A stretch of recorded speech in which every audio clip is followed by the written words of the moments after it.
Good morning students. हमने lesson number 8 के question answers कर लिए हैं। आज हम करेंगे लेसन नंबर 11 के क्वेश्चन आंसर्स।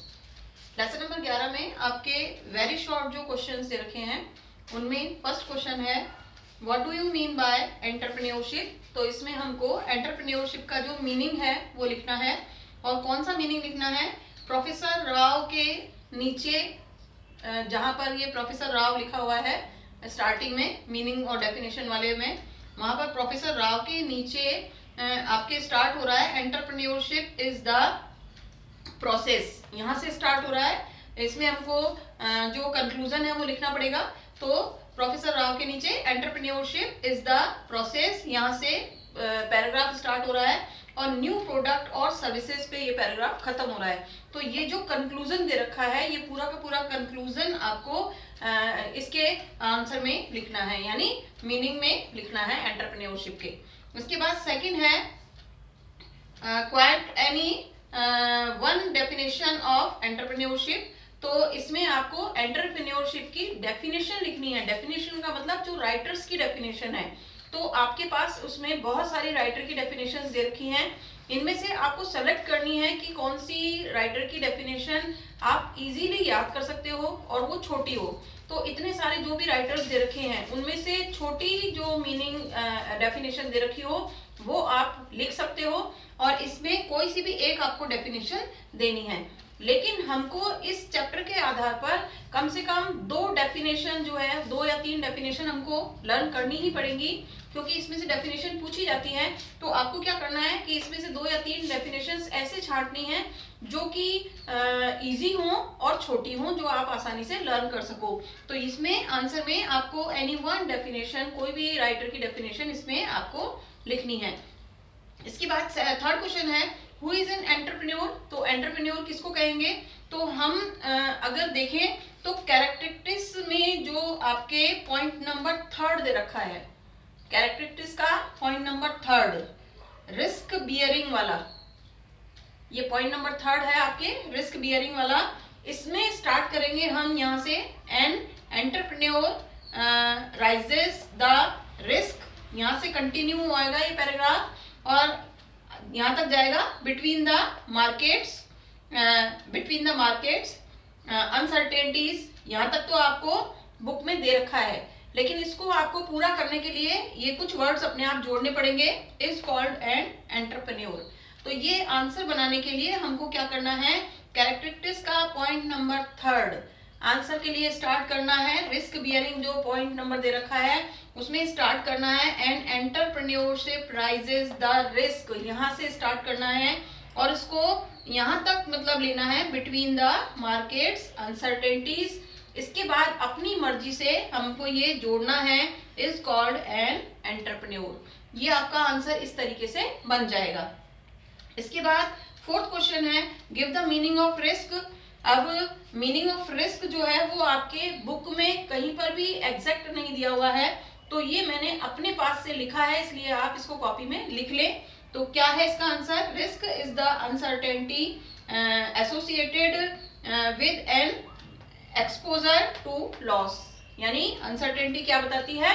लॉस को बताती है कि लॉस हो सकता है, क्योंकि कोई जो आपके भविष्य है वो फिक्स नहीं है कि भविष्य में आपको प्रॉफिट ही प्रॉफिट होगा, लॉस भी हो सकता है। तो ये हमको कॉपी में लिखना है।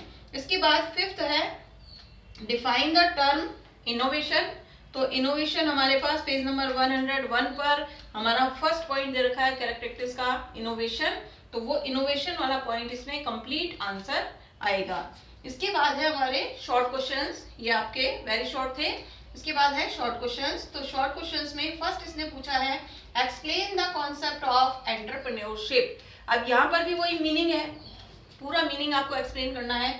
तो यहाँ क्या करना है?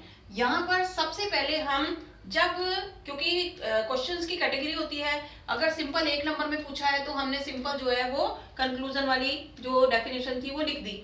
लेकिन जब वही क्वेश्चन 2 नंबर या 4 नंबर में आपसे पूछा जाएगा और केवल डेफिनेशन पूछी जा रही है, क्योंकि आपको सिर्फ कॉन्सेप्ट ऑफ एंटरप्रेन्योरशिप लिखना है, तो इसमें आपको सबसे पहले सिंपल डेफिनेशन लिखनी पड़ेगी।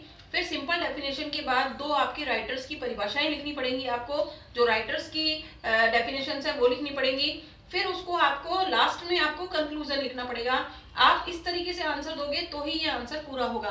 तो हमने क्या किया इसमें, सबसे पहले पेज नंबर 100 पर मीनिंग दे रखा है, जो टॉपिक दे रखा है मीनिंग, उसमें सिंपल डेफिनेशन जो है, सिंपल मीनिंग जो दे रखा है वो दे रखा है एंटरप्रेन्योरशिप इज द से प्लान से लेकर के अनसर्टेनिटी तक 2 लाइनें हैं आपके, जो सिंपल वर्ड्स में या सिंपल मीनिंग के रूप में इसमें आएंगी।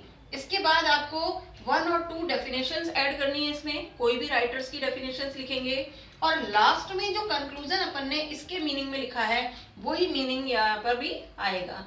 तो इस तरीके से इस क्वेश्चन का, यानी दोनों में आपने डिफरेंस समझा। What do you mean by entrepreneurship में आपको सिर्फ कंक्लूजन वाली डेफिनेशन लिखनी है, और एक्सप्लेन अगर कॉन्सेप्ट कहता है तो हमको इस तरीके से आंसर देना है।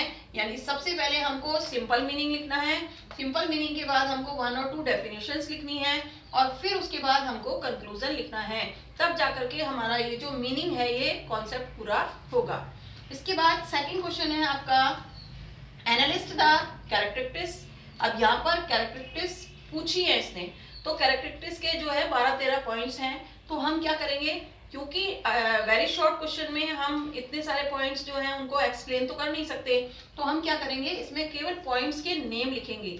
अब हमको ये ध्यान रखना है कि अगर मान लीजिए, जैसे मैंने आपको पहले भी बताया है कि 1 मार्क्स का क्वेश्चन है और उसमें डेफिनेशन ये कैरेक्टरिस्टिक्स पूछी है, तो 2 कैरेक्टरिस्टिक्स, तो हम 2 कैरेक्टरिस्टिक्स के केवल नेम लिखेंगे, उसको एक्सप्लेन नहीं करेंगे। ऐसे ही अगर 2 नंबर के क्वेश्चन में आपसे कैरेक्टरिस्टिक्स पूछी है, तो हम इतनी सारे जो 10-12 पॉइंट्स दे रखे हैं उनके नेम ही नेम लिखेंगे, उनका एक्सप्लेन नहीं करेंगे, क्योंकि एक्सप्लेन करेंगे तो हमारा जो आंसर होगा वो जरूरत से ज्यादा बड़ा हो जाएगा। तो ये वाला क्वेश्चन हम नहीं करेंगे। क्यों? थर्ड क्वेश्चन हम नहीं करेंगे क्योंकि थर्ड क्वेश्चन में उसने क्वालिटीज पूछी है, तो क्वालिटीज तो इसमें और इसमें भी पूछी गई हैं, इसलिए थर्ड क्वेश्चन में भी सेम वही पूछा गया है। तो इसलिए फोर्थ क्वेश्चन हम करेंगे फिजिकल एंड मेंटल क्वालिटीज पूछी है इसने एक एंटरप्रेन्योर की, फिजिकल और मेंटल क्वालिटीज क्या होती हैं। तो इसमें भी आपके 10 पॉइंट्स दे रखे हैं, तो हम 10 पॉइंट्स का एक्सप्लेन नहीं करेंगे, बल्कि 10 पॉइंट्स के नेम लिखेंगे। इसके बाद नेक्स्ट है आपके सोशल क्वालिटीज। अब सोशल क्वालिटीज में भी आपके जो है 9 पॉइंट्स दे रखे हैं, तो हम 9 पॉइंट्स को अगर एक्सप्लेन करेंगे तो क्वेश्चन का आंसर बहुत ज्यादा बड़ा हो जाएगा, जबकि ये हमारा आंसर केवल शॉर्ट आंसर है, तो इसमें भी हम 9 पॉइंट्स के नेम लिखेंगे। इसके बाद लास्ट है आपके प्रोफेशनल ट्रेल।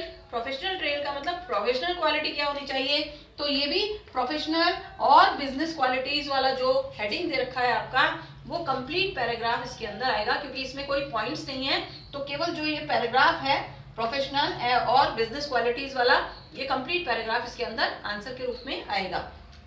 तो हमको ये सारे क्वेश्चंस, क्योंकि ये सारे क्वेश्चंस एक दूसरे से मैच नहीं है, इसलिए ये सारे क्वेश्चंस हमको कॉपी में करने हैं, और इस तरीके से ही करने हैं जैसे मैंने आपको समझाए हैं, ताकि आपको हर क्वेश्चन का आंसर समझ में आ जाए और आप हर क्वेश्चन को लिखना सीख जाओ कि किस तरीके से हमको ये क्वेश्चन एक्सप्लेन करना है। आज हमारा लेसन नंबर 11 के वेरी शॉर्ट और शॉर्ट क्वेश्चन आंसर हो गए हैं। हमको लेसन नंबर 9 और 10 जो बोर्ड ने हटा दिया है, लेसन नंबर 9 और 10 में बड़े क्वेश्चन 6 मार्क्स का क्वेश्चन आते थे 2, लेकिन अभी तक हमको ये पता नहीं है कि वो 6 मार्क्स के क्वेश्चन कौन से चैप्टर में से आएंगे। तो हमको जो भी चैप्टर लर्न करना है, जैसे मैंने इसमें कहा कि आपके यहाँ पर 10 पॉइंट्स हैं, अगर वो क्वालिटीज पूछता है यहाँ पर 9 पॉइंट्स है, कैरेक्टरिस्टिक्स में भी आपके पास जो है वो 12 to 13 पॉइंट्स हैं। तो अगर मान लीजिए ये पॉइंट्स के रूप में आपके बड़े क्वेश्चन के रूप में पूछा जाता है लॉन्ग आंसर वाले क्वेश्चन में, तो भी हमको जो लॉन्ग आंसर वाला यानी 6 मार्क्स का जो क्वेश्चन पूछा जाएगा, उसमें हमको कम से कम जो है 6 ज्यादा से ज्यादा 6 पॉइंट्स ही पूछे जाते हैं, क्योंकि 6 मार्क्स का क्वेश्चन होता है, 1 मार्क्स का 1 पॉइंट होता है, तो इसलिए ज्यादा से ज्यादा 6 पॉइंट्स ही पूछे जाते हैं। तो इस तरीके से हमको जिसमें भी प्रिपरेशन करनी है वो 9 पॉइंट्स तो हमको लर्न होने चाहिए, ताकि हम कोई से भी 6 अगर पूछे गए हैं तो हम लिख सकें। तो इस तरीके से आज हमारा लेसन नंबर 11 का वेरी शॉर्ट और शॉर्ट आंसर क्वेश्चन खत्म हो गए हैं। इसके आगे का हम टॉपिक अगले लेक्चर में करेंगे।